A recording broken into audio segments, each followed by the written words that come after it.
ہم عزت دار لوگ ہیں، آپ ہمارے گھر کی تلاشی لیں گے تو بدنامی ہوگی۔ اگر آپ کو میرا بھائی مطلوب ہے تو آئیے بڑے شوق سے گرفتار کر لیجئے، وہ گھر میں موجود ہے۔ پولیس نے سلیمان کو گرفتار کر لیا اور اپنے ساتھ لے گئے۔ میں رونے لگی تو جیٹ نے کہا، یہ سب تمہارا کیا دھرا ہے، تمہارے لیے اس نے ڈکیتی کی ہے اور چور ڈاکو بن گیا ہے۔ اس سے پہلے وہ ایسا نہیں تھا، تم نے اس کو زیورات کے لیے پریشان کیا کیونکہ تم زیورات دینا نہیں چاہتی تھی۔ اس نے مجبور ہو کر ڈاکہ ڈالا تاکہ تمہارے تانوں سے بچ سکے۔ مجھے بتاؤ، کیا زیور ہی سب کچھ ہوتا ہے؟ تمہاری وجہ سے ہماری خاندانی عزت خاک میں مل گئی۔ اب میں تمہیں وہ سبق سکھاؤں گا کہ یاد کرو گی۔ اس کو کہتے ہیں چت بھی میری اور پت بھی میری۔ بھلا میرا کیا قصور تھا؟ انہوں نے زیور بری میں چڑھا کر واپس مانگے، میں نے دے دیے۔ اب میں شوہر سے شکوہ نہ کرتی تو کس سے کرتی؟ بے شک پڑھی لکھی تھی، مگر ہمارے یہاں عورت پڑھی لکھی ہو یا ان پڑھ، اسے زیور سے پیار ہوتا ہے۔ مگر میں نہیں چاہتی تھی کہ میرا شوہر ڈکیت بن جائے۔ جو کچھ سلیمان نے کیا اپنی مرضی سے کیا، لیکن الزام سارا مجھ پر آ گیا۔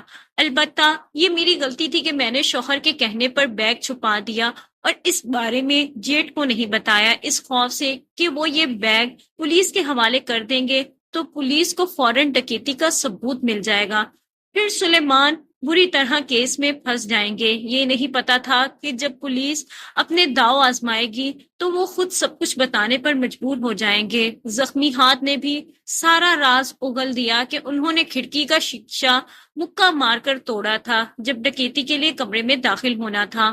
پولیس دوبارہ گھر آ گئی بیگ برآمد کرنے کے لیے۔ تب جیٹ مجھ پر بہت بگڑے کہ تم نے مجھے کیوں نہیں بتایا کہ وہ بیگ تمہارے پاس ہے، اب اور زیادہ لینے کے دینے پڑ جائیں گے اور ہو سکتا ہے میری نوکری زد میں آ جائے۔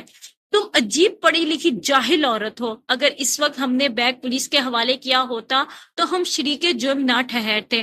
اب تم کو بھی یہ پکڑ کر لے جائیں گے کیونکہ چوری کا مال ہم سے برآمد ہوا ہے۔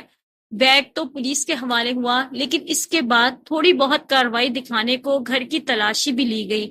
جیٹ صاحب پوزیشن والے آدمی تھے، پولیس کے ایک بڑے آفیسر سے ان کے اچھے مراسم تھے۔ انہوں نے ان کو فون کر کے سچ سے تمام احوال بتا کر کہا کہ یہ عورتوں کے کرتوت ہیں اور مرد اسی طرح پھنس جاتے ہیں۔ انہوں نے جیٹ کی شرافت کی لاج رکھی اور بات صرف سلیمان کی گرفتاری تک ہی محدود رہی۔ گھر کے دیگر افراد کو شامل تفتیش نہیں کیا، نہ ہی کسی کو پولیس نے پریشان کیا۔ سلیمان نے قبول کر لیا کہ اس نے اس ڈکیتی میں پہلی بار حصہ لیا ہے۔ اس طرح بچ تو گیا، مگر ہمارے جیٹ نے کہہ دیا کہ میرا اپنے ڈکیت بھائی سے کوئی تعلق نہیں، نہ میں اس کی ضمانت یا کیس میں کوئی مدد کروں گا اور نہ میرا اس سے کوئی رشتہ اور واسطہ ہے۔ تم اپنے میکے جا سکتی ہو۔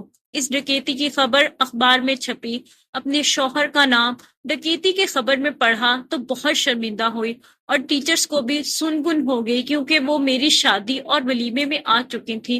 انہوں نے سلیمان کو دیکھا ہوا تھا اور اب ڈاکوؤں اور چوروں کے گینگ کے افراد کے ساتھ ان کی بھی تصویر چھپی ہوئی تھی۔ بھلا اخبار والے کس کو بخشتے ہیں؟ جبکہ بڑے بھائی نے لا تعلقی کا اعلان کر دیا تھا۔ میں چند ماہ کی دلہن تھی اور وہ ٹیچر جو شادی والے دن مجھ پر رشک کر رہی تھی اب طنزیہ مسکرا رہی تھی۔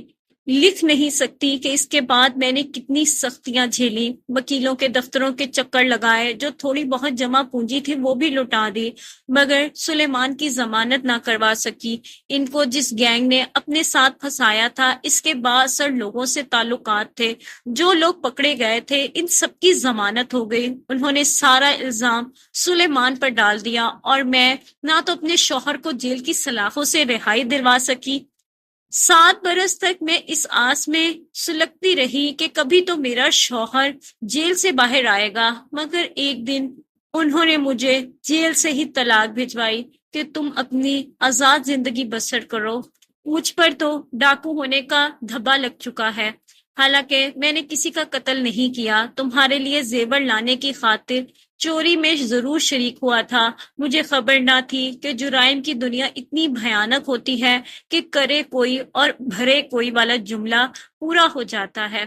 میں تو سلیمان کے لیے عمر بھر بھی انتظار کر سکتی تھی۔ میں نے تو ان سے آزادی نہیں مانگی تھی، خود انہوں نے مجھے آزاد کر دیا۔ مجھے اپنے محبوب شوہر سے واقعی محبت تھی، اس لیے دوبارہ شادی نہیں کی۔